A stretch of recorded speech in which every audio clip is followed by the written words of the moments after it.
Antes de que arranque el video, te quiero invitar a rginversiones.com. Es nuestro sitio web donde subimos contenido todo el tiempo. Tenemos una sección que es un blog donde subimos noticias del mercado todos los días. Además tenemos cursos gratuitos, tenemos cursos completos y obviamente que tenemos nuestra membresía que incluye un curso completo de más de 50 horas de duración y asesoramiento por parte del equipo de RG Inversiones. rginversiones.com.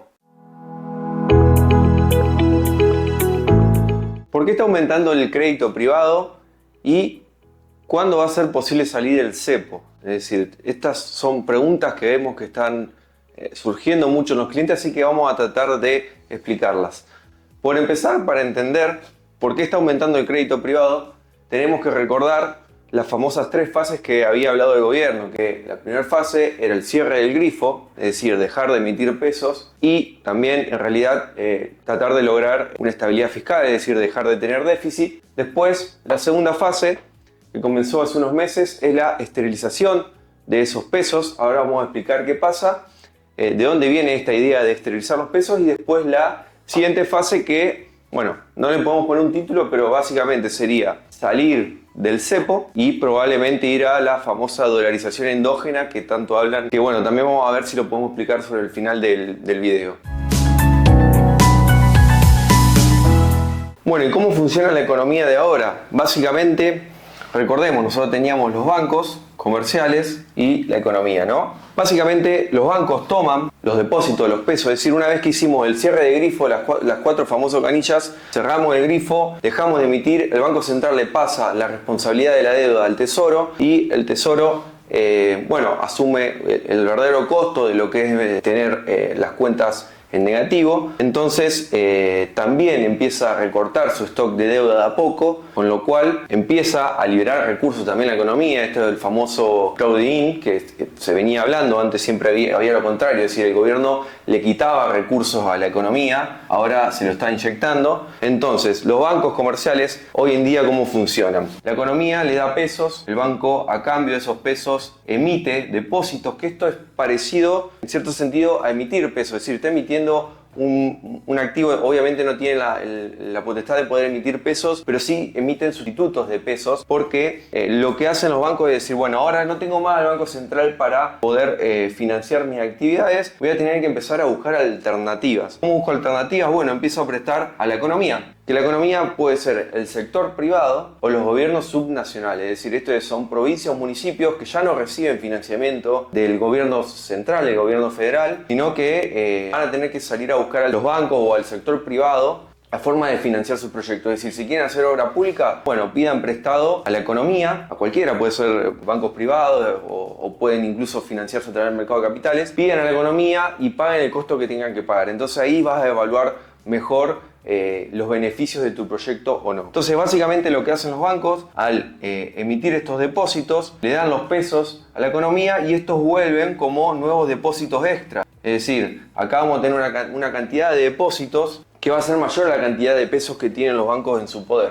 Entonces, básicamente, esto es muy parecido a lo que teníamos antes, es decir, que teníamos promesas de pago que si nos las vienen a pedir todas juntas no va a estar, pero bueno, así funciona la economía en general. Es una forma también de que los bancos crean dinero, es decir, sustitutos del dinero. Pero obviamente que está un poco autorregulado porque los bancos van a prestar una cierta tasa de interés y si la economía no crece a medida que pasa el tiempo, de acuerdo a las decisiones intertemporales de los agentes, no crece a lo suficiente como para poder pagar esa tasa de interés y encima de tener un rendimiento, lógicamente van a tener problemas para devolverlo al banco, el banco va a tener problemas en su activo y probablemente termine llevando a la quiebra. Por lo tanto, eso es como una regulación natural de este sistema financiero para evitar que haya una excesiva cantidad de préstamos. ¿Por qué? Porque los bancos tienen una cierta cantidad de dinero que vienen de sus depósitos, dinero real, prestan una parte, lo que se conoce como sistema de reserva fraccionaria, otra parte se la dejan porque saben que se la pueden ir, los depositantes pueden ir a reclamar su derecho y el resto la prestan.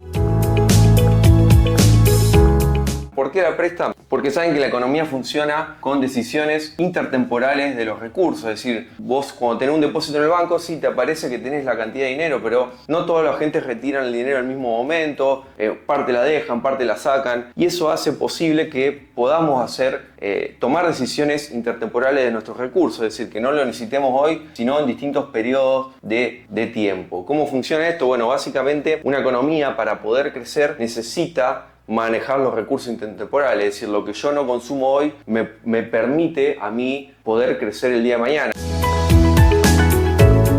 Para entenderlo de manera sencilla, pongamos, yo necesito una innovación tecnológica, no sé, vamos a ver, o una nueva forma de organizar el trabajo. Entonces, contrato a un ingeniero de sistema y le digo, mira, necesito que me desarrolles esta app. El ingeniero de sistema básicamente te va a decir, bueno, yo para poder dedicarle tiempo a desarrollar la app, básicamente, y estamos volviendo a algo muy abstracto, tengo de alguna manera que alguien me provea el alimento durante un mes, porque como no voy a poder dedicarme yo a cosechar mi propio alimento, bueno, voy a necesitar que alguien me adelante ese alimento. Ahí estoy tratando de relacionar la economía real con la financiera. Entonces vos le vas a decir, vos que tenés recursos sobrantes, vas a decir, bueno, yo te adelanto durante 3 meses tu alimento, vos no te tenés que preocupar por eso, y vos dedicate pura y exclusivamente a desarrollar la web. Bueno, básicamente así funciona la economía, porque cuando la persona eso termine de desarrollar la app, va a generar crecimiento económico, es decir, va a hacer que seamos más eficientes y por lo tanto en menos tiempo podamos tener el mismo producto. Entonces, así funcionan las transferencias intertemporales de los recursos, es decir, yo dejo estancado hoy una cierta cantidad para poder invertir y en el futuro esperar obtener más.